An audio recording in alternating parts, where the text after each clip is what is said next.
Oduu teenyaa jalqabaatiin poolisiin Oromiyaa osoo dubartii irratti tumicha hamaa raawwatu viidiyoon bahe dheekkamsa jabaa kaase. Oromiyaatti gochoonni gara jabinaa poolisii Oromiyaatiin raawwatamu jabaatee itti fufee jira jedhame. Poolisiin Oromiyaa yakka kana maaliif raawwate namoonni dhimmicharratti yaada akkamii kennaa jiru gabaasa bal'aa qindeessineerra. Oduu itti aanuun bara haarawaa rakkoo keenya hunda mariidhaan furachuu qabnaa jedhan ministeerri muummee Itoophiyaa Abiyyi Ahmad. Haaluma wal fakkaatuun abbootiin amantaatiis Itoophiyaatti naga'aan akka bu'u bara haarawaa kanarratti gaafataniiru. Ergaa bara haarawaa abbootii amantaatii fi Abiyyi dabarsan bal'inaan isin biraan geenya. Oduu itti aanuun manni barumsaa bultii addaa waldaa misooma Oromiyaa barattoonni isaa guutummaatti qabxii gaarii fiduun darbuu hime. Wayita qabxiin akka Itoophiyaatti gadi bu'ee barattoonni biyyattii 600 ol kufanitti barattoonni mana barnootaa bultii addaa waldaa misooma Oromiyaa baranaas seenaa hojjetaniiru. Bal'inaan ni dhageessu. Oduu teenyaa xumuraatiin hoogganaan biiroo bulchiinsaaf nageenya naannoo Tigraay Jeneraal Taaddasaa Warradaa naannoo Tigraay keessatti pirezidaantiin yeroo naannichaa muddama haarawaa akka hin gaggeessine dhorkan. Kunis ammoo muddama TPLF gidduutti uumame hordofee akka ta'e Jeneraal Taaddasaa Warradaa himaniiru. Jeneraal Taaddasaa Warradaa akkamitti Geetaachoo dhorkuu danda'anii gabaasa guutuu ni dhageessu akka mooltan daawwattootaaf hordoftoota aanolee Global Media. Oduuf odeeffannoo keenya galgala kana qabannee dhufneeti jirra. Odeeffannoo keenya ijoo isaa amma dhageessan guutuu isaa isin biraan geenya. Haga xumura sagantaa keenyaatti dhaggeeffachuun yaada qabdan gara koomentiitiin nuuf barreessaa. Viidiyoon keenya namoota hedduu bira akka dhaqqabuuf ammoo like, share, subscribe godhuun dagatinaa isiniin jenna. Kallattumaan gara gabaasa bal'aattiin isin qajeelcha.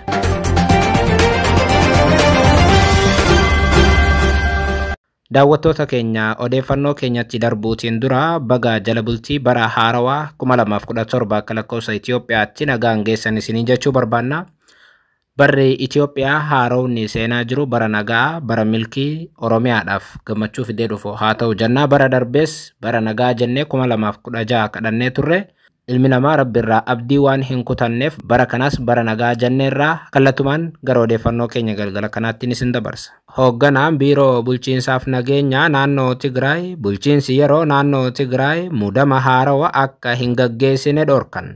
Bulchiinsa yeroo naannoo Tigraayitti itti gaafatamaa biiroo bulchiinsaaf nageenya ta'uun tajaajilaa kan jiran Jeneraal Taaddasaa Warradaa naannichi muddama haarawaa akka hin gaggeessine dhorkaniiru. Jeneraal Taaddasaa Warradaa ibsa guyyaa kaleessaa kennaniin bulchiinsi Geetaachoo Raddaa hooggantoota muuduu fi aangoo irraa buusuu dhaabuu qabaa jedhan. Jeneraal Taaddasaa Warradaan bulchiinsa yeroo naannichaa kan obbo Geetaachoo Raddaatiin durfamu keessatti itti aanaa ta'uun tajaajilaa jiru. Bulchiinsi yeroo naannichaa hooggantoota muuduu fi buusuu hin danda'u jechuun dhorkuuf aangoo isaa qabaachuu fi dhiisuun ammatti ifaa miti.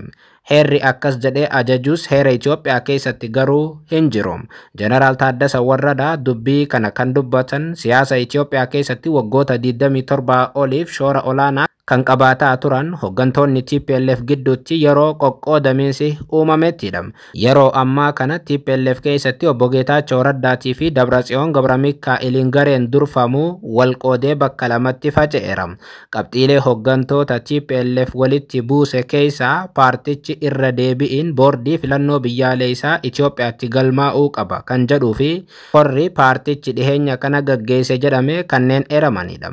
Kora dhiheenya kana gareen Dabratsiyoon Gabramikaa'el faan gaggeessan irratti obbo Geetaachoo Raddaatii fi hooggantoonni kaan biroo osoo hin argamin hafan.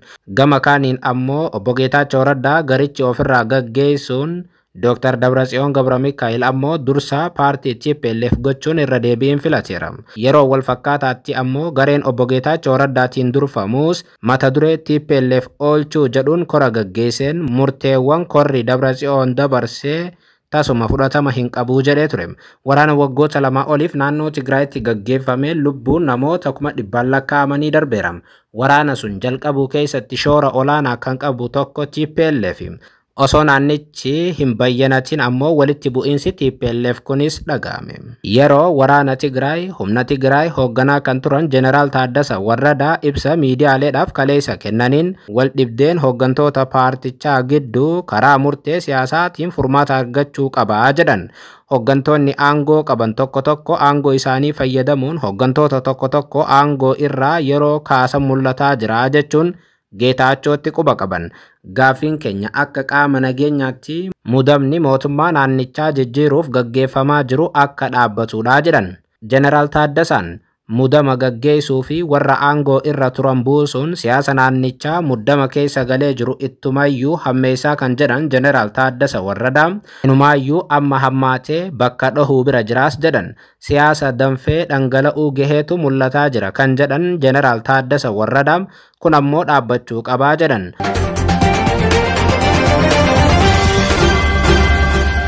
Oduu itti aanuun.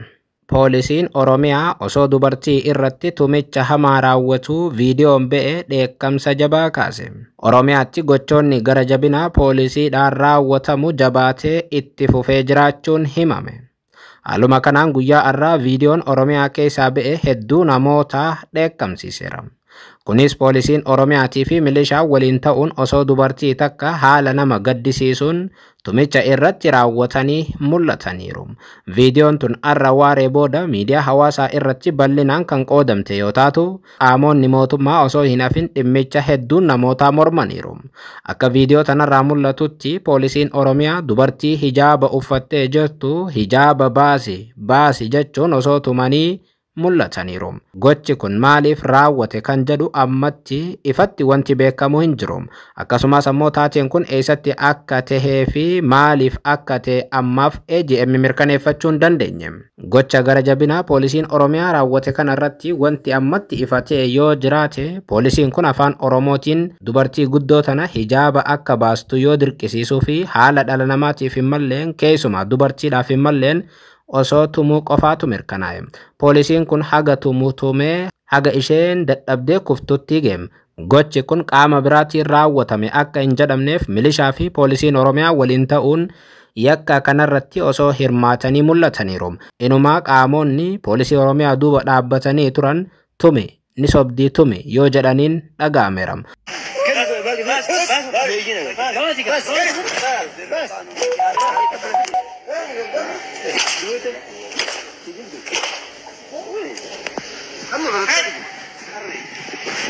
Viidiyoon kun erga miidiyaa hawaasaa gubbaatti maxxanfamee booda hedduun namoota gocha kana balaaleffachuun poolisiin gocha kana raawwate hatattamaan akka seeraan gaafatamu gaafachuu irratti argamu.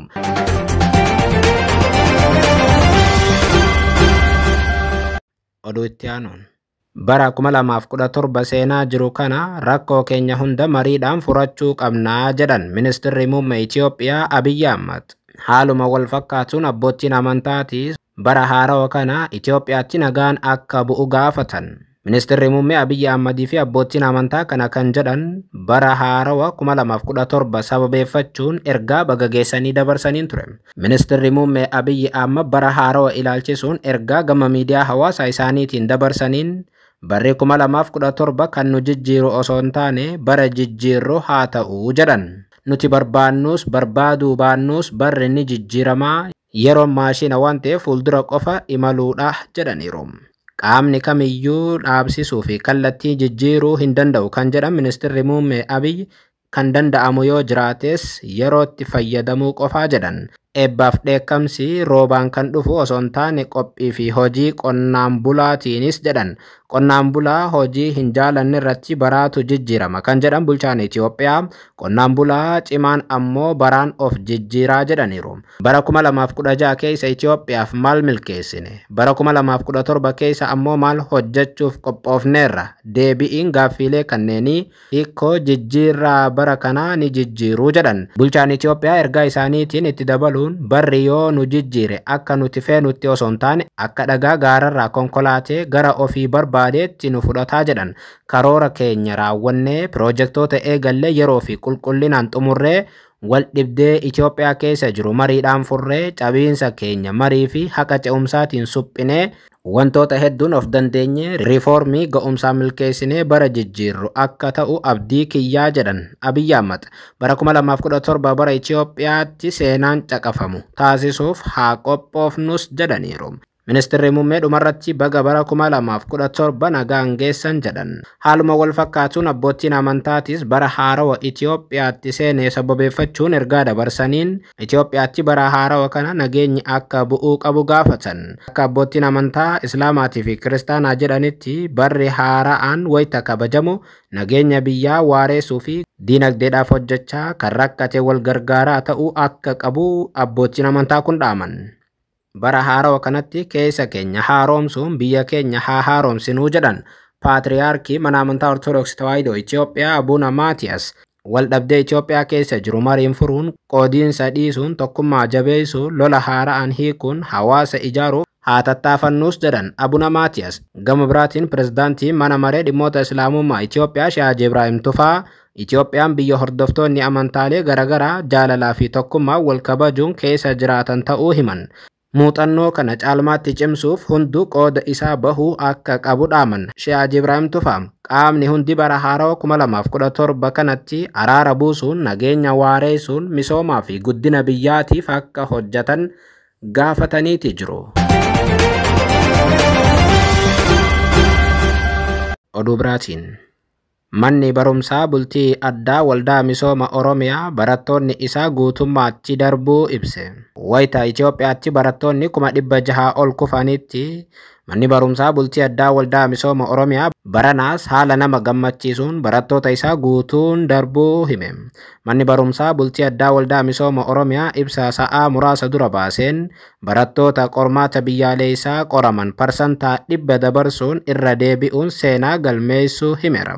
Dabalataan barattoonni isaa gosa barnoota herregaa, fiiziksii fi keemistiriitiin 100 keessaa 100 galmeessuun qabxii bara kanaa adda taasisu manni barumsaa bultii addaa waldaa misooma Oromiyaa himeera. Manni barumsaa kun waggaadhaa gara waggaatti seenaa hojjechuun beekama.